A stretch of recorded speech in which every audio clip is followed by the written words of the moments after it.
So guys, niyaya ko yung asawa ko maglaro ng bato-bato pics or rock, paper, and scissors. So, ang mangyayari dito, ang rules sa laro, kung sino yung manalo, siya yung may karapatan mag-ask ng consequences. So, for example, ako yung nanalo, tapos sinabi ko pakis, so ako yung masusunod. Watch this. Game. Bato-bato pics. Pag natalo,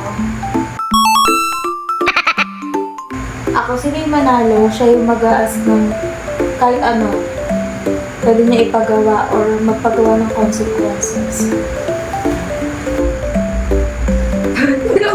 Bato-bato pics.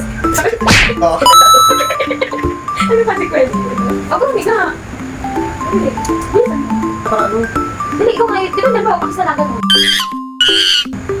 Pag nanalo ka, dapat beneficial sa'yo. Saan? Okay. Okay. Bato-pics. Bato-pics. Dali ka na. Nakain ka na po eh. Wala ko. Hindi, isa na lang kita ulit. Bato-pics. Ako na yung easy.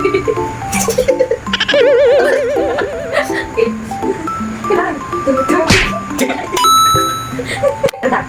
Tanda 2 times. Hindi ganun.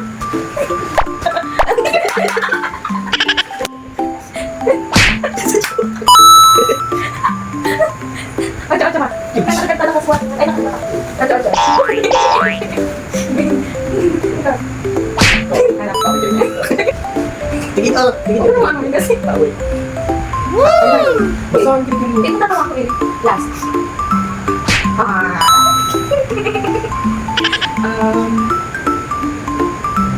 Hindi. Ano ko ipagawa sa'yo? Yan, nasahin mo ko. Bilis lang yung masahe. Nasahin mo ko.